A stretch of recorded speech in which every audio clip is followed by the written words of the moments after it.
अतीत में भाजपा मुस्लिम के बीच के रिश्ते चाहे जैसे भी रहे हों, मगर अब हालात कुछ बदले बदले नजर आ रहे हैं। देश में सबसे बड़ी आबादी वाले राज्य उत्तर प्रदेश में सियासी तौर पर अब मुस्लिम भी भाजपा के मंचों पर देखे जा रहे हैं। मुस्लिम सरकार के फैसलों का समर्थन भी कर रहे हैं और भाजपा को अपने पिटारे से वोटों का फायदा भी पहुंचा रहे हैं। ये रिश्तों में बदलाव की ही कहानी है कि मुसलमान सत्तारूढ़ भाजपा के खिलाफ न तो पहले की तरह मुखर नजर आते हैं और न सरकार की नीति और नीयत पर बेवजह सवाल उठाते हैं। बदलाव के ये संकेत सिर्फ मुस्लिमों की ओर से ही नहीं बल्कि भाजपा की तरफ से भी बराबर दिए जा रहे हैं। पार्टी अब चुनावी मोर्चे पर मुस्लिम उम्मीदवारों के हाथ में भी कमल थमाती दिखाई दे रही है।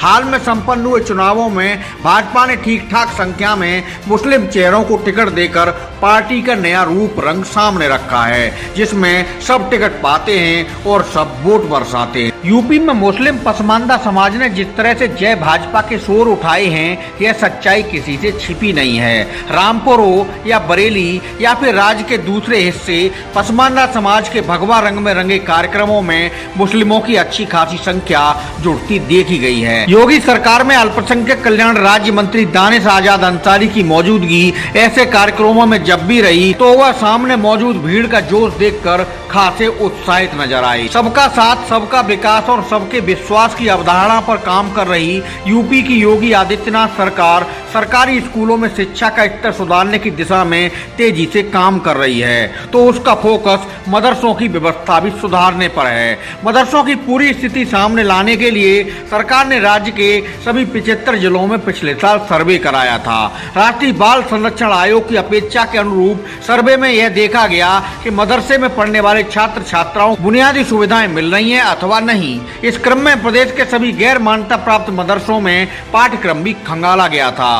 मदरसों में छात्रों की संख्या के अलावा फर्नीचर, शौचालय, भवन आदि के इंतजामों की पूरी जानकारी जुटाकर सभी जिलों से सरकार को रिपोर्ट सौंपी गई थी। इसमें बड़ी संख्या में गैर मान्यता प्राप्त मदरसों के संचालन होने और सऊदी अरब, बांग्लादेश, नेपाल आदि देशों से फंडिंग होने की जानकारी भी सामने आई थी। सरकार एक और जहां मदरसों में सुविधाएं बढ़ाने की दिशा में कदम आगे बढ़ा रही है, वहीं विदेशों से फंडिंग का पूरा सच भी सामने लाने में जुटी है, ताकि किसी भी स्तर पर गड़बड़ी न हो सके और ज़कात के नाम पर मदरसों को आने वाले पैसों का दुरुपयोग न हो सके।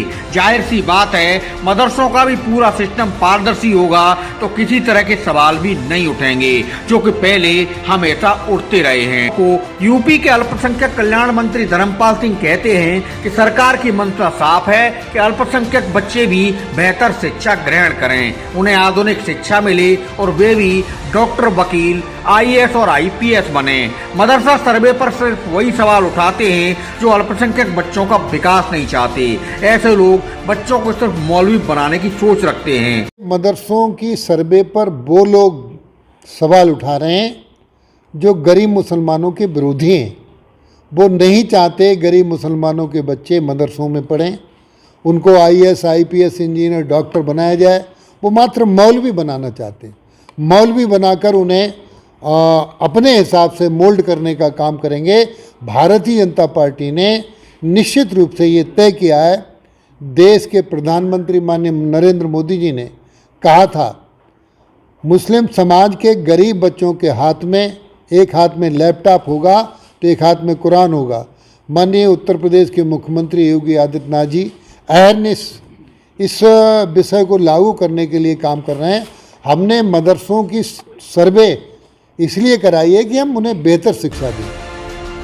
मदरसा सर्वे को लेकर योगी सरकार के फैसलों का समर्थन मुस्लिम जमात भी करती नजर आ रही है। ऑल इंडिया मुस्लिम जमात के राष्ट्रीय अध्यक्ष मौलाना साहबुद्दीन कहते हैं कि सरकार अगर मदरसों को विदेशी फंडिंग के बारे में जानकारी जुटा रही है या जांच पड़ताल करा रही है तो इसमें कुछ भी गलत नहीं है। मदरसों को मिलने वाले धन का दुरुपयोग न हो, इसके लिए सरकार का कदम बिल्कुल ठीक है। देखिए, मदरसों का इशू काफ़ी दिनों से चल रहा है और सर्वे भी गवर्नमेंट ने कराया और इसके अलावा और बहुत सारे जो दस्तावेज़ थे मदरसों से वो भी मांगे हैं। तो इस पर हमें कोई एतराज़ नहीं है। सर्वे कराना अच्छी बात है, ताकि गवर्नमेंट के पास में डाटा होना चाहिए कि किस ज़िले में, किस तहसील में और किस ब्लॉक में कहाँ कहाँ कितने कितने मदरसे चल रहे हैं और वो किस लेवल के हैं।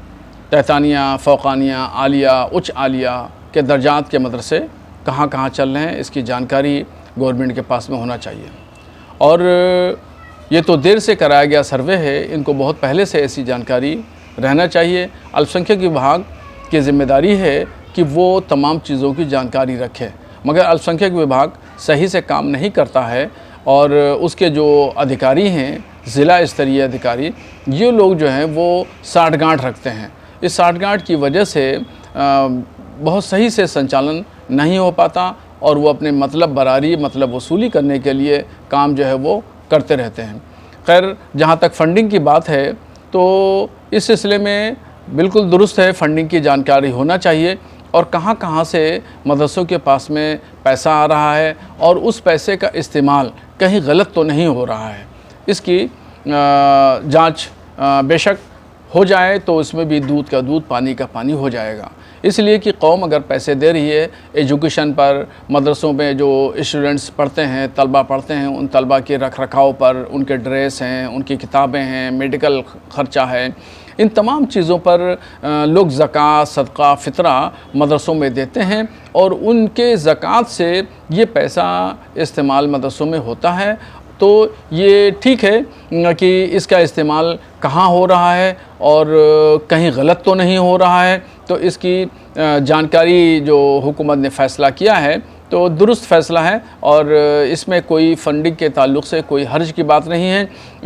मगर यह है कि पैसा का इस्तेमाल गलत नहीं होना चाहिए। जो शरई तौर पर ज़कात का इस्तेमाल तलबा हैं तो उन तलबा पर ही होना चाहिए, उसका और किसी एक्टिविटीज़ में ना हो। वो कौम की भलाई में इस्तेमाल हो, देश की तरक्की में उसका इस्तेमाल हो तो ज़्यादा बेहतर है।